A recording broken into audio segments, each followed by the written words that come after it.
Assalamualaikum warahmatullahi wabarakatuh. Indonesia merupakan salah satu negara dengan penganut agama Islam terbesar di dunia. Dan pada kesempatan kali ini, kita akan membahas tentang masuknya Islam ke Indonesia. Ada 4 teori mengenai masuknya Islam ke Indonesia, antara lain teori Gujarat, teori Mekah, teori Persia, dan teori Tiongkok. Mari kita bahas teori tersebut satu persatu. Yang pertama ada teori Gujarat. Inskripsi tertua tentang Islam terdapat di Sumatera, memberikan gambaran hubungan antara Sumatera dengan Gujarat. Selain itu ada juga teori Gujarat dari Mokwete, di mana ia mengatakan bahwa agama Islam di tanah air berasal dari Gujarat berdasarkan bukti peninggalan artefak berupa batu nisan di Pasai, kawasan utara Sumatera pada 1428 Masehi. Adapun batu nisan itu memiliki kemiripan dengan batu nisan di makam Maulana Malik Ibrahim di Jawa Timur, yakni memiliki bentuk dengan batu nisan di Cambai, Gujarat, India. Teori Mekah menyatakan bahwa pengaruh Islam telah masuk ke Nusantara pada sekitar abad ke-7, dibawa langsung oleh para pedagang Arab. Buktinya adalah adanya permukiman Islam pada 674 di Baros, Banten.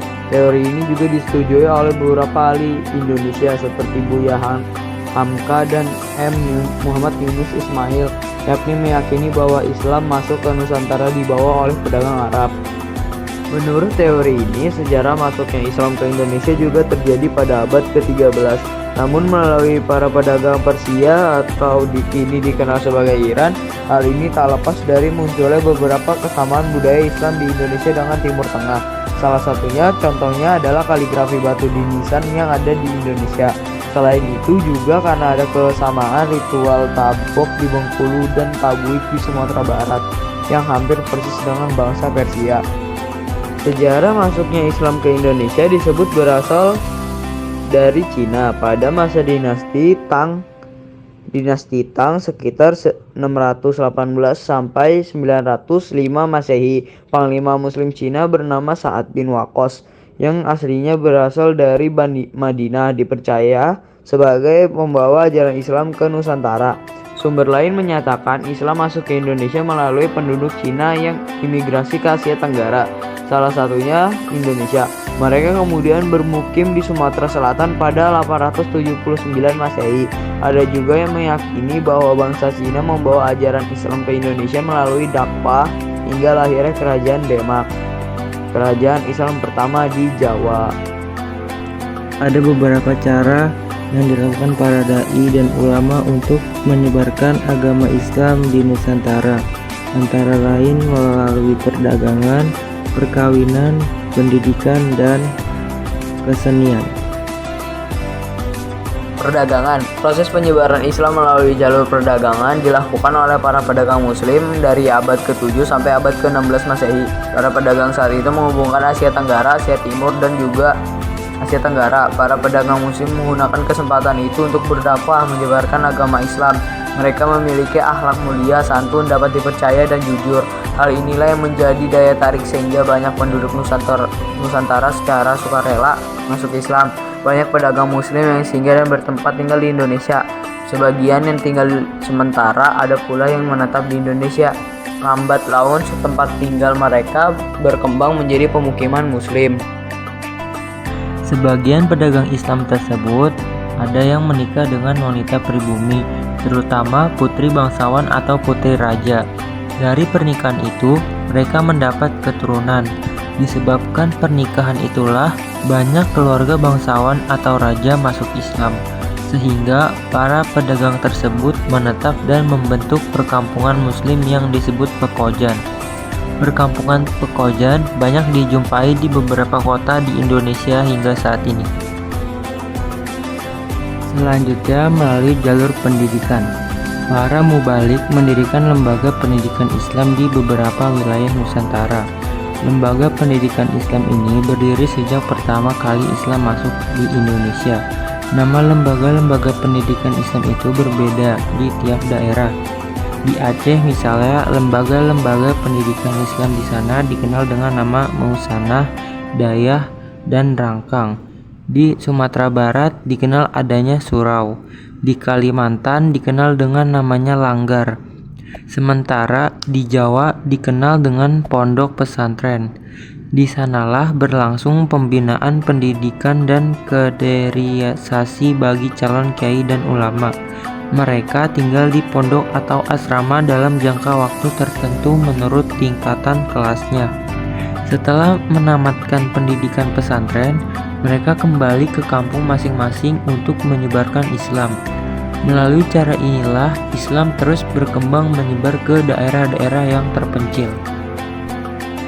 Kesenian. Sebelum Islam datang, kesenian dan kebudayaan Hindu-Buddha telah mengangkar kuat di tengah-tengah masyarakat.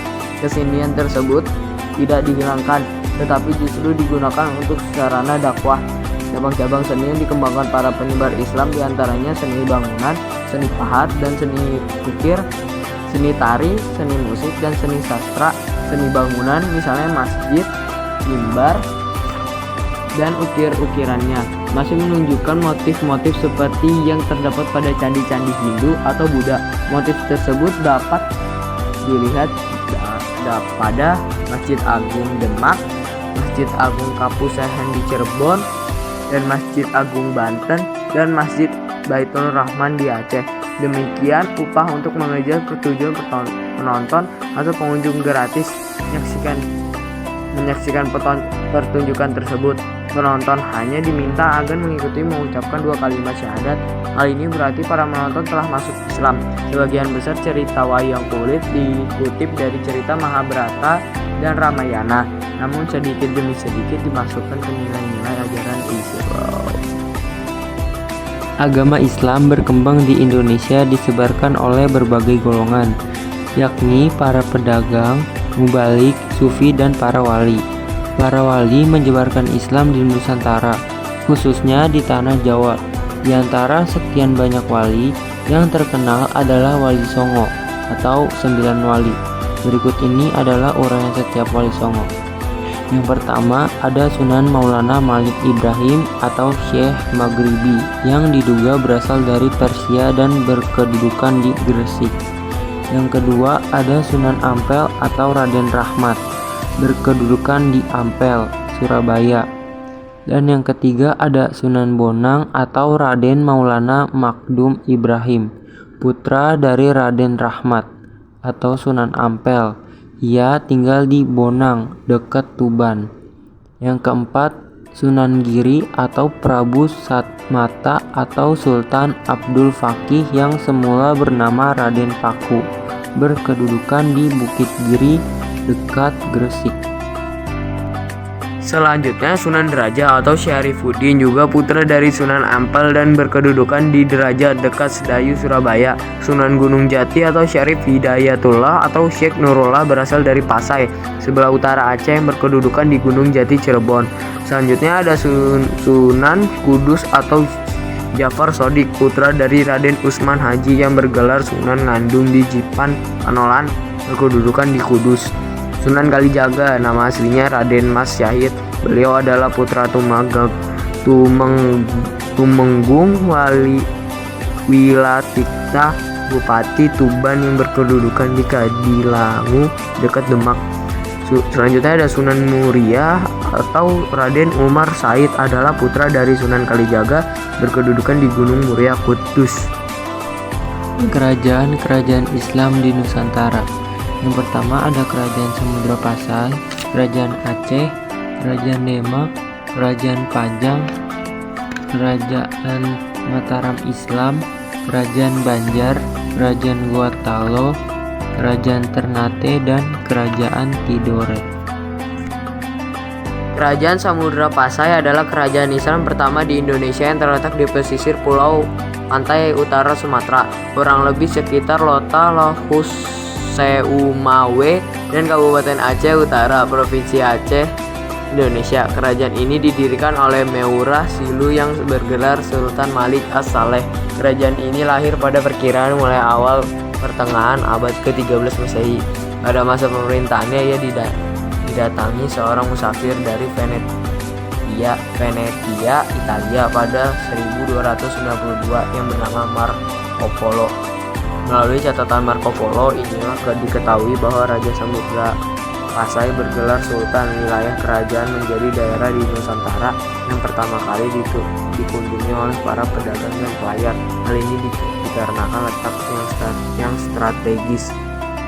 Pendiri kerajaan Aceh adalah Sultan Ali Mukhayat Syah pada tahun 1514 sampai 1528 Masehi. Pada masa Sultan ini, Aceh bekerja sama dengan Portugis dan meluaskan wilayah kekuasaan sampai daerah Pidie.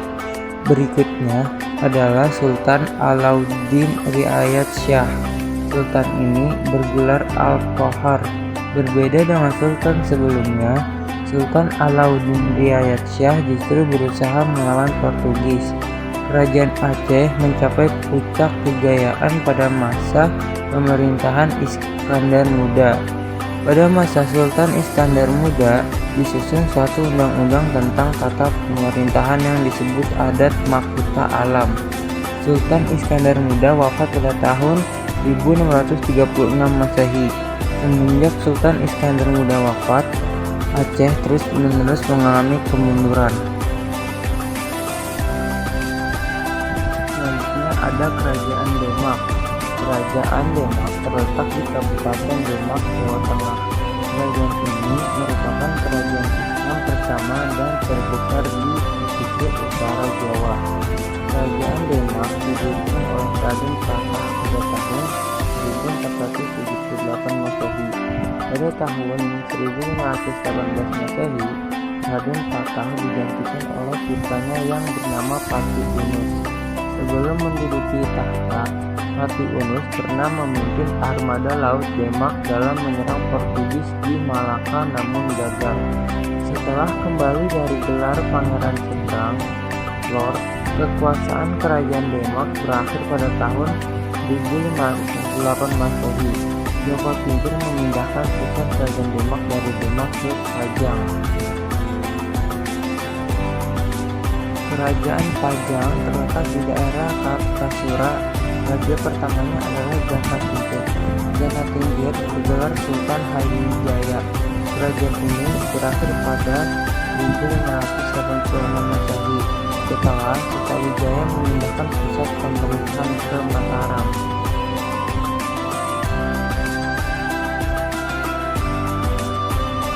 Kerajaan Mataram berdiri pada tahun 1596 Masehi. Raja pertamanya adalah Sutawijaya. Sutawijaya bergelar Senapati Ingala Sayyidin Panatagama, yang artinya panglima perang dan ulama pengatur kehidupan beragama. Pusat kerajaan ini terletak di Kota Gede, Yogyakarta. Kerajaan Mataram mencapai puncak kerajaan di bawah kekuasaan Sultan Agung Hanyakarakusuma. Selanjutnya ada Kesultanan Banjar atau Kerajaan Islam di Kalimantan yang didirikan oleh Raden Samudra atau Sultan Suryansyah. Kerajaan Banjar berdiri pada abad ke-16 hingga abad ke-20, lebih tepatnya dari tahun 1520 hingga 1905. Selama hampir 4 abad berdiri, kesultanan ini mengalami beberapa kali perpindahan ibu kota pemerintahan, hingga yang terakhir di Kayu Tangi atau sekarang dikenal sebagai Martapura, Kalimantan Selatan.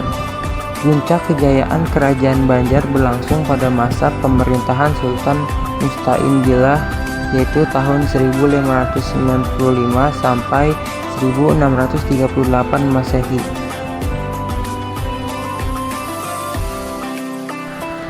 Ada juga Kerajaan Goa Talo, merupakan kerajaan bercorak Islam terbesar di Sulawesi Selatan.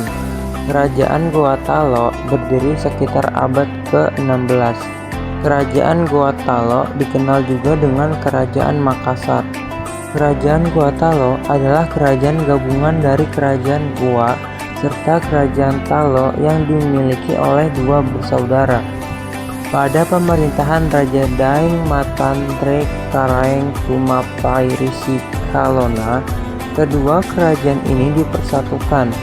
Goa dan Talo bersatu atas dasar kesepakatan, sehingga rakyatnya tidak memihak siapapun namun memiliki dua raja yang masing-masing punya wilayah kekuasaan. Kesultanan Ternate atau juga dikenal dengan Kerajaan Gati adalah salah satu dari 4 kerajaan Islam di Kepulauan Maluku dan merupakan salah satu kerajaan Islam tertua di Nusantara. Didirikan oleh Daab Masyur Malamo pada tahun 1297. Kesultanan Ternate memiliki peran penting di kawasan timur Nusantara antara abad ke-13 hingga abad ke-19. Kesultanan Ternate menikmati kegemilangan di paruh abad ke-16 berkat perdagangan rempah-rempah dan kekuatan militernya. Pada masa jaya kekuasaannya membentang mencakup wilayah Maluku, Sulawesi bagian utara, timur, dan tengah, bagian selatan Kepulauan Filipina, hingga sejauh Kepulauan Marshall di Pasifik. Kerajaan Tidore termasuk salah satu kerajaan bercorak Islam terbesar yang terletak di Maluku. Ketika didirikan pada abad ke-11, kerajaan ini belum bercorak Islam. Agama Islam baru masuk dan berkembang pada abad akhir ke-15. Kerajaan Tidore kemudian mencapai masa keemasan pada sekitar abad ke-18 pada masa periode kekuasaan Sultan Wuku. Sekian penjelasan tentang masuknya agama Islam ke Nusantara. Terima kasih. Wassalamualaikum warahmatullahi wabarakatuh.